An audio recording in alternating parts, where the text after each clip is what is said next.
देख रहे हैं जी न्यूज, आपके साथ हूं मैं रुबिका लियाकत। एमसीडी चुनावों को लेकर जो देश की राजधानी दिल्ली में होने वाले हैं उनको लेकर ये विशेष कवरेज है दिल्ली दरबार। सबसे पहले तो टॉप 25 खबरें आपको दिल्ली और आसपास के इलाकों से जुड़ी हुई दिखा देते हैं और उसके बाद आपको बताएंगे कि 1719 उम्मीदवार चुनाव से पहले ही कैसे हार गए, कैसे छोड़ गए मैदान। लेकिन उससे पहले टॉप 25।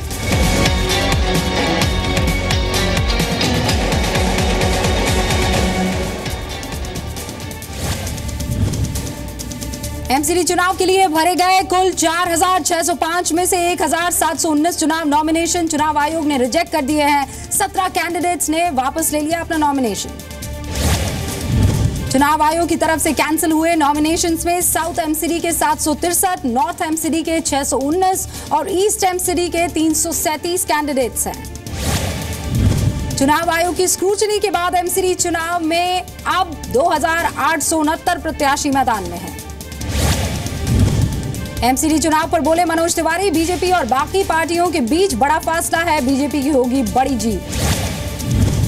दिल्ली में राजौरी गार्डन विधानसभा उपचुनाव के लिए कांग्रेस उम्मीदवार के लिए नवजोत सिंह सिद्धू ने किया प्रचार। बोले इस बार कांग्रेस को कोई नहीं हरा सकता।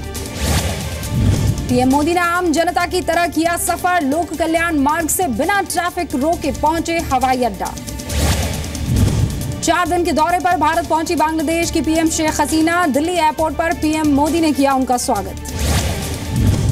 पीएम मोदी ने गुलदस्ता देकर बांग्लादेश की पीएम शेख हसीना का स्वागत किया। शहरी विकास राज्य मंत्री बाबुल सुप्रियो भी मौजूद थे। शेख हसीना के साथ आए प्रतिनिधि मंडल के अधिकारियों में पीएम मोदी से मिलने को लेकर दिखा क्रेज। एयरपोर्ट पर पीएम मोदी के साथ सेल्फी ली। भारत और बांग्लादेश के बीच 20 से ज्यादा समझौतों की उम्मीद है। व्यापार, रक्षा और सुरक्षा, ऊर्जा के क्षेत्र में हो सकते हैं समझौते। दिल्ली एयरपोर्ट पर बड़ा हादसा टल गया। आमने सामने आए एयर इंडिया इंडिगो के विमान। ग्रेटर नोएडा में रियल एस्टेट कंपनी आम्रपाली के एमडी अनिल शर्मा के खिलाफ एफआईआर। समय पर फ्लैट का पोजेशन नहीं देने और पैसे नहीं लौटाने का आरोप है। मनमानी फीस वसूलने पर नोएडा के सेक्टर 132 के डीपीएस स्कूल को नोटिस। ग्रेटर नोएडा और गाजियाबाद में भी पेरेंट्स का प्रदर्शन। नोएडा के सेक्टर 132 यानी 132 के डीपीएस स्कूल को संयुक्त शिक्षा निदेशक मेरठ ने नोटिस भेजा है। पूछा 60 बच्चों के नाम काटने की वजह क्या थी। एयर इंडिया ने शिवसेना सांसद रविंद्र गायकवाड़ से बैन हटा दिया है। नागरिक उड्डयन मंत्रालय ने लिखा था एयर इंडिया को खत। रविंद्र गायकवाड़ से बैन हटाए जाने पर एयर इंडिया का बयान, अपने कर्मचारियों पर हमला बर्दाश्त नहीं करेंगे। एयर इंडिया ने कहा मंत्रालय के निर्देश पर हटाया बैन, लेकिन नहीं है कोई दबाव। गायकवाड़ ने कल नागरिक उड्डयन मंत्री अशोक गजपति राजू को चिट्ठी लिखकर घटना पर जताया था खेद। गायकवाड़ की चिट्ठी के बाद ही लिया गया बैन हटाने का फैसला। यूपी के सीएम योगी आदित्यनाथ का वरिष्ठ अधिकारियों को आदेश, ग्रामीण इलाकों में शाम 6 बजे से सुबह 6 बजे तक हो बिजली की सप्लाई। यूपी के स्कूलों में अनिवार्य होगी योग की शिक्षा। उप मुख्यमंत्री दिनेश शर्मा का बयान, शारीरिक शिक्षा के साथ साथ आज योग शिक्षा भी अब दी जाएगी। डिप्टी सीएम दिनेश शर्मा ने की जी न्यूज से एक्सक्लूसिव बातचीत। बोले एग्जाम के दौरान स्कूलों में बिजली सप्लाई के आदेश दे दिए गए हैं। जी न्यूज से खास बातचीत में बोले यूपी के डिप्टी सीएम केशव प्रसाद मौर्य, जहां सीसीटीवी नहीं उन स्कूलों को परीक्षा केंद्र नहीं बनाया जाएगा। दिल्ली के श्रेष्ठ विहार में 4 मंजिला इमारत में आग लग गई। दमकल की 20 गाड़ियों ने आग पर काबू पाया। दिल्ली के सिविल लाइंस में तेज रफ्तार बाइक और मर्सिडीज कार की टक्कर हुई। बाइक सवार गंभीर रूप से घायल। कैबिनेट मंत्री होते हुए नवजोत सिंह सिद्धू के कॉमेडी शो में जाने पर पंजाब हरियाणा हाईकोर्ट की तल्ख टिप्पणी। पूछा संवैधानिक पद पर रहते हुए कॉमेडी शो में अदाकारी कर सकता है मंत्री।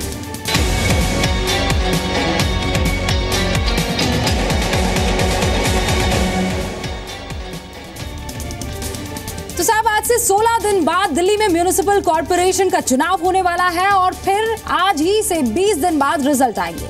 लेकिन 1719 उम्मीदवार कल ही हार गए चुनाव और इस केस में वोटर नहीं, इन नेताओं को तो किस्मत ने ही नोटा दे दिया। वैसे किस्मत तो वोटर की अच्छी निकली कि ऐसे लोगों को चुनाव में जाने या उनको चुनने से वो बच गए जो ठीक से अपना पर्चा भी नहीं भर पाए।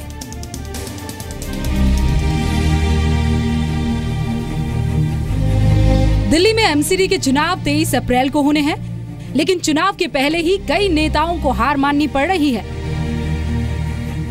सर मैं कल गया था स्कूटनी के अंदर, तब मुझे मालूम हुआ कि मेरा कुछ कागज में गड़बड़ है। मैंने गड़बड़ कुछ नहीं, मेरी कोई गलती नहीं है, सब गलती उन लोगों की है। मेरा उन्होंने करियर ख़राब कर दिया, पूरा मेरा करियर चौपट कर दिया। किससे क्या कोई हुक्मकार हो अगर। आप सोच रहे होंगे कि बिना चुनाव के कोई कैसे हार सकता है। वजह है चुनाव आयोग से कैंडिडेट्स का नामांकन रद्द होना। कई जगह पर बहुत ही सुपरफिशियल फ्लिम्जी ग्राउंड है कि जैसे 10-15 जगह फॉर्म पे साइन होता है और 3-4 कॉपी जो है सबमिट करने का अधिकार है, लेकिन बावजूद उसके एक जगह पे साइन नहीं होने के कारण रिजेक्ट है। चुनाव आयोग ने एमसीडी चुनाव के लिए भरे गए कुल 4,605 नॉमिनेशंस में से 1,719 रद्द कर दिए हैं। दक्षिण एमसीडी में 763, उत्तरी एमसीडी में 619 और पूर्वी एमसीडी में 337 नॉमिनेशंस रद्द हुए हैं। इसके अलावा 17 लोगों ने अपना नॉमिनेशन वापस ले लिया है। अब स्क्रूटनी के बाद एमसीडी चुनाव में कुल 2,869 प्रत्याशी बचे हैं। सिर्फ एक क्लैरिकल मिस्टेक है जिसकी वजह से ये नामांकन रद्द हुआ है। चुनाव के पहले ही टिकट रद्द होने से बीजेपी को बड़ा झटका लगा है, क्योंकि पार्टी के 4 प्रत्याशियों के टिकट रद्द हुए हैं। बापरोला से संजू बाला, अबुल फजल एनक्लेव से हैदर अली, किशनगंज से मोनिका छाबड़ा और ईस्ट विनोद नगर से रविंद्र नेगी का टिकट चुनाव आयोग ने कैंसिल कर दिया है। छोटी छोटी बातों को लेके वो कोशिश कर रहे हैं कि भारतीय जनता पार्टी के उम्मीदवार मैदान में नहीं आए, क्योंकि जनता की जो समर्थन है, जन आपार जो जनता खड़ी है भाजपा के साथ, उससे ये सारी चीजें हो रही हैं। बीजेपी के अलावा दूसरी पार्टियों के प्रत्याशियों के टिकट भी कैंसिल हुए हैं। स्वराज इंडिया के सबसे ज्यादा 23 प्रत्याशियों के साथ ही आम आदमी पार्टी और कांग्रेस के एक प्रत्याशी का टिकट चुनाव आयोग ने कैंसिल किया है। हालांकि अब बीजेपी और स्वराज अभियान दोनों ही अपनी शिकायत लेकर चुनाव आयोग पहुंच रहे हैं। फिलहाल इन पार्टियों के सामने इस वक्त यही सवाल है, क्या नेताजी बिना चुनाव लड़े ही हार गए हैं? पवन नारा के साथ ब्यूरो रिपोर्ट, जी मीडिया, दिल्ली।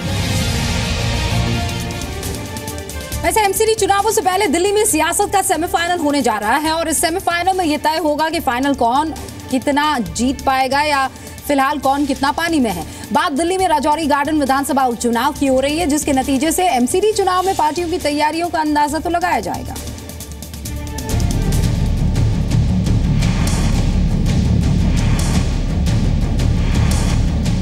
दिल्ली में एमसीडी चुनाव से पहले सियासत की एक और परीक्षा, यानी विधानसभा उपचुनाव। कोई भी आ जाए, कोई सी सरकार आई है उसी ने परेशानी दी। घरों के आगे गड्ढे खोद के रख देते हैं, आए दिन बच्चे की सड़क अपने आप सही कर दो, फिर आगे बुलडोजर चल जाते हैं। एक तो दुनिया भर की महंगाई कर दी, बच्चे पालने मुश्किल हो रहे हैं, 22,000 पे बिल आ गया, कहाँ से भरे गरीब आदमी। एमसीडी चुनाव से पहले दिल्ली के राजौरी गार्डन में विधानसभा उपचुनाव होगा। आम आदमी पार्टी के पूर्व विधायक जरनैल सिंह के इस्तीफे की वजह से इस सीट पर उपचुनाव हो रहा है। उपचुनाव के लिए वोटिंग 9 अप्रैल को होगी और नतीजे 13 अप्रैल को आएंगे। हमारी समस्या ये है जी, यहाँ पे लेडीज के लिए शौचालय बहुत नहीं है, लेडीज के लिए बहुत दिक्कत है, यहाँ पे बच्चों के लिए भी परेशानी है, इसलिए हमारे यहाँ भी शौचालय होना चाहिए। बीजेपी आएगी, कांग्रेस भी आएगी, सब नेता आएंगे, उसके बाद में कोई नहीं आएगा। ये सरदार जनरल सिंह ये इस्तीफा देकर चला गया, पंजाब भाग गया। जनरल सिंह इस्तीफा देकर हाल ही में पंजाब विधानसभा में चुनाव लड़ा और हार गए। इसका असर उपचुनाव में दिख सकता है। उन्होंने तो कुछ भी नहीं किया था, बल्कि इतने लंबे वादे करते थे, ये करेंगे वो करेंगे, कुछ भी एक दिन भी देखने भी नहीं आए यहाँ जगह। कहाँ पब्लिक मर रही है, कहाँ जी रही है। उपचुनाव में कांग्रेस ने विधानसभा के ख्याला वार्ड से पार्षद मीनाक्षी चंदीला को उम्मीदवार बनाया है, जबकि भाजपा ने मनजिंदर सिंह सिरसा को फिर से प्रत्याशी बनाया है। देखिए, मुद्दा तो यहाँ 15 साल में जो कांग्रेस रही, उन्होंने गंदगी का अंबार बना दिया इस कॉन्स्टिट्यूंसी को। पीने का पानी नहीं है, गंदा पानी आता है, ब्लॉक सीवरेज है, टूटी सड़कें हैं, आपने देखा भी जहाँ से निकल के आएंगे पूरा गंद पड़ा हुआ है। तो 2 साल आम आदमी पार्टी का एमएलए तो नाराज ही रहा, वो तो आया ही नहीं यहाँ पर और फिर छोड़कर भाग गया। इस बार पब्लिक में एक नया जोश है, क्योंकि 2.5 साल में ये तीसरा चुनाव होने जा रहा है विधानसभा सीट पे, इस पे राजौरी गार्डन में। तो लोगों पहले जो प्रत्याशी आए थे 2 बार, अगर उनकी नीतियाँ काम करने की होती, उनकी इच्छा होती काम करने की, तो तीसरी बार मुझे नहीं लगता था कि ये चुनाव होता। रजौरी गार्डन में पॉश इलाके हैं तो झुग्गी बस्तियां भी हैं, और इसीलिए पार्किंग, पानी और सड़कों की खस्ता हालत यहाँ भी बड़ा मुद्दा है। रूफी जैदी के साथ ब्यूरो रिपोर्ट, जी मीडिया, दिल्ली। एमसीडी चुनावों के आगे की तस्वीर हम आपको दिखाएंगे जी न्यूज़ की सेल्फी यात्रा के जरिए, क्योंकि कई बार जो आंखों देखी नहीं होती या आंखें जो नहीं देख सकती उसे कैमरा देख लेता है। इसलिए अपनी सेल्फी यात्रा को आगे बढ़ाते हुए हम आज आपको लेकर चलेंगे दिल्ली के पंचशील एनक्लेव। वहां की तस्वीर सेल्फी के जरिए दिखा रही है जी मीडिया रिपोर्टर पूजा मक्कर। यही है यहाँ की सबसे बड़ी परेशानी। It's so unsafe। यहाँ पर तमाम तरह के गड्ढे, कहते देखेंगे, बस यही कह देते हैं।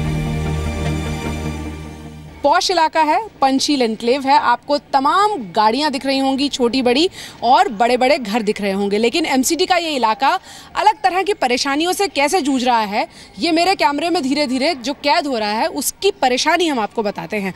मेरे पीछे जो गाड़ियों की कतार आप देख रहे हैं, यही है यहाँ की सबसे बड़ी परेशानी कि यहाँ जो लोग रहते हैं उनके पास गाड़ियाँ तो बड़ी हैं लेकिन लगाने की जगह नहीं है। इसको लगाने के लिए आपको 3 से 4 फुट की जगह चाहिए। आपको रोज़ कितनी दिक्कत होती है? Parking is an issue, parking से परेशानी तो होती है। दूसरी समस्या है, इतने सारे फ्लोर्स, यानी कि 2 से 3 फैमिलीज जरूर रहती होंगी। इन फ्लोर्स की मंजूरी एमसीडी से जरूर है, लेकिन पानी कहाँ से आएगा, ये एक समस्या है। अंकल, आप अपना नाम बताइए। मेरा GS भाटिया। भाटिया जी, बताइए कि पानी कितने आराम से मिल पाता है? पानी आराम से नहीं, सुबह बहुत जल्दी उठना पड़ता है, 1-1.5 बजे उठना पड़ता है, तब पानी मिलता है।